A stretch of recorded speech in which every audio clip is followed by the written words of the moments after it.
नमस्कार किसान साथियों, किसान का साथी यूट्यूब चैनल में आपका एक बार फिर से स्वागत है। किसान साथियों, आज हम बात करेंगे नरमा कपास की फसल के अंदर जो माइक्रोन्यूट्रिएंट्स पोषक तत्व की ज़रूरत होती है और उसकी कमी आती है तो उनके क्या सिम्टम होते हैं, क्या लक्षण होते हैं।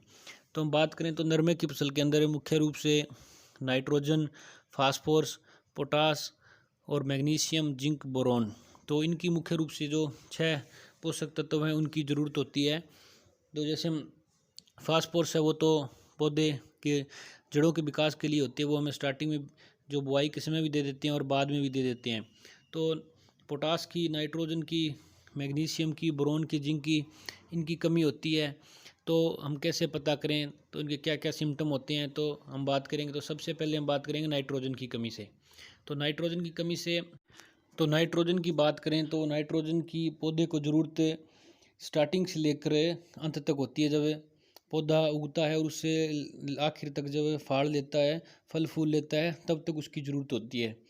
तो नाइट्रोजन की कमी हमारे खेतों में कम ही देखने को मिले, क्योंकि हमें स्टार्टिंग में भी नाइट्रोजन दे देते हैं, फिर बाद में भी दे देते हैं, और फिर हमें जो 13-045 है, 19-19 है, इसके स्प्रे के द्वारा भी दे देते हैं। तो ये सिम्टम आपको दिखाई देंगे। जो पत्ते के जो सिराएँ हैं पीली हो रही है, लाल हो रही है, मुख्य रूप से अगर पीली होकर लाल हो रही है तो भी आप नाइट्रोजन की कमी समझें। और ये जो आपको सिम्टम दिखाई दें, ये बाहर के पत्तों पर या एक दो नीचे के पत्तों पर या कोई बहुत कम पौधों पर दिखाई दे तो उसे आप कमी ना माने। वो टेम्परेचर की वजह से हो सकते हैं, मौसम की वजह से भी हो सकते हैं। तो लगभग पौधों पर दिखाई दे तभी कमी माने। बाहर के पौधों को आप देख कर फसल को किसी रोग या कोई रोग ना समझ बैठें। तो अगले हम बात करेंगे वो है जो पोटास के बारे में।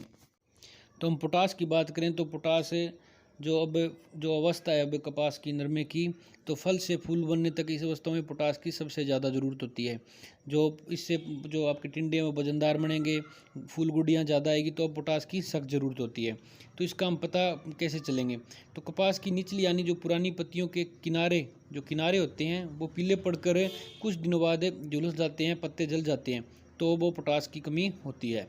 तो यही आपको देखना, ये भी आप देखो तो ये बस बाहर का जो खेत है वो आपको नहीं देखना है, तो आपको अंदर चेक करना है भी कितनों पत्तों पर है। कई बार एक दो पत्ते नीचे के होते हैं, वो वैसे गर्मी से तो टेम्परेचर से वो जो ख़त्म हो जाते हैं पत्ते, एक दो पौधों पर होते हैं तो उसकी कोई समस्या नहीं होती है। अगर ज़्यादा लगभग पत्ते दिखाई दें तो भी आप इसका उपचार करें। वैसे भी आप कपास की फसल के अंदर अगर ये रोग ना हो तो भी आप पोटास की 13-045 के 3 से 4 स्प्रे जरूर करें अच्छी पैदावार के लिए। तो अगली जो हमारी पोषक तत्व है अगला, वो है मैग्नीशियम। तो मैग्नीशियम की पौधे को बहुत ज़्यादा ज़रूरत होती है। जो मैग्नीशियम है वो पौधे में क्लोरोफिल जनरेट करता है। जैसे हम कहते हैं कि हीमोग्लोबिन का मुख्य घटक है वो आयरन है, वैसे ही हमें पौधे के अंदर है क्लोरोफिल का मुख्य घटक माने तो मैग्नीशियम है। तो इससे जो क्लोरोफिल की प्रक्रिया है वो तेज़ होती है और पूरी होती है, जिससे पौधा हरा भरा रहता है। तो इसलिए जो पौधे के अंदर अगर क्लोरोफिल पूरा होगा, पौधा भोजन पूरा बनाएगा, तो पौधा अपने आप स्वस्थ रहेगा, साठ नहीं मारेगा। तो इसलिए जो मैग्नीशियम है उसकी ज़रूरत होती है पौधे को, और जो हमारा नरमे की फसल होती है उसके अंदर सबसे ज़्यादा ज़रूरत इसको होती है। वो इसलिए होती है कि जैसे नीचे से ऊपर के पत्तों में मैग्नीशियम क्लोरोफिल की कमी आती है, तो वो नीचे के पत्तों से जो वो क्लोरोफिल है वो ऊपर के पत्तों पर चला जाता है, और नीचे के पत्तों में जो क्लोरोफिल की मात्रा होती है जो ख़त्म हो जाती है, इससे वो नीचे के पत्ते हैं वो सड़कर नीचे गिर जाते हैं। तो इसलिए अब आप जो भी 1-2 स्प्रे करें 13-045 की, उसमें मैग्नीशियम ज़रूर ऐड करें ना। इसका ज़्यादा खर्चा है, 25-26 रुपये किलो आती है। और इसको हमें NPK 13-045 के साथ 1 किलो प्रति एकड़ ऐड कर सकते हैं।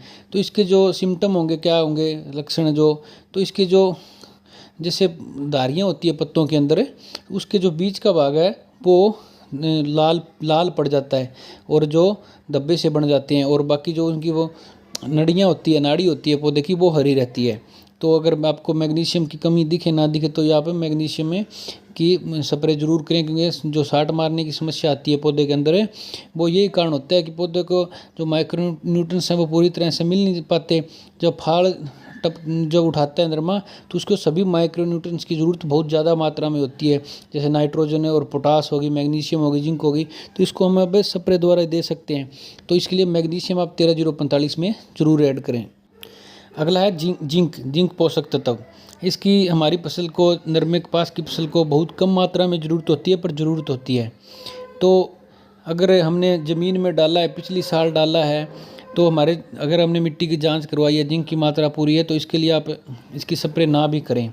तो जिंक का क्या काम होता है दोस्तों? जिंक के जो भी नीचे माइक्रोन्यूट्रिएंट्स होते हैं जड़ में ज़मीन से, तो पौधों को नीचे से लेकर ऊपर तक पहुंचाने में काम करता है।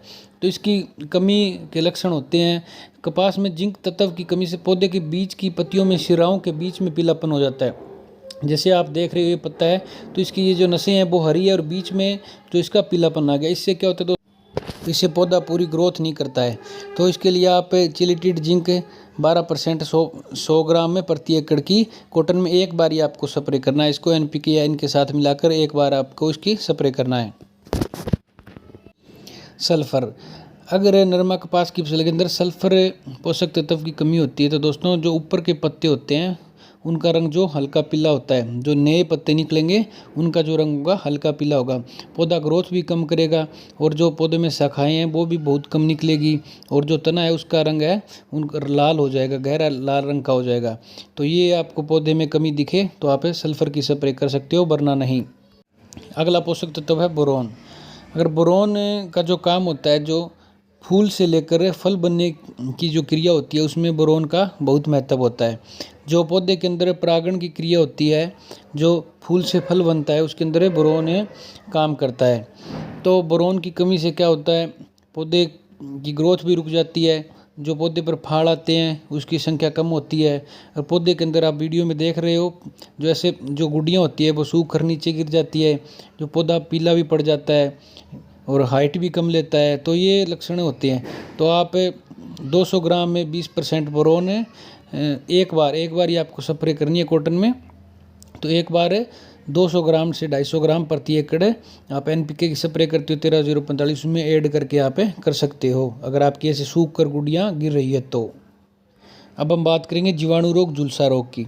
तो जो हमारी पत्तियाँ होती है उस पर पहले छोटे छोटे धब्बे दिखाई देंगे लाल रंग के, और फिर जो वो बड़े होकर सूख कर काले रंग के बड़े बड़े धब्बे बन जाते हैं, और फिर जो पूरा पत्ता है वो डैमेज हो जाता है, ख़त्म हो जाता है बड़े बड़े धब्बों द्वारा।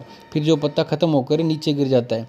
तो यह रोग जो एकदम टेम्परेचर में बदलाव से, ज़्यादा गर्मी से, ज़्यादा बरसात से आ सकता है। तो अगर ये आपको लगभग सभी पत्तों में दिखे या 1 से 2 पत्तों पर ज़्यादा पर दिखे, तो आप इसका उपचार ज़रूर करें। सेप्ट्रोसाइक्लिन और कॉप्रोक्सिक्लोराइड का स्प्रे ज़रूर करें। यह एक खतरनाक रोग है, अगर यह जो ज़्यादा नमी रहती है तो पूरे पौधे पर भी फैल सकता है। तो ये इस बात का ज़रूर ध्यान रखें। धन्यवाद किसान साथियों।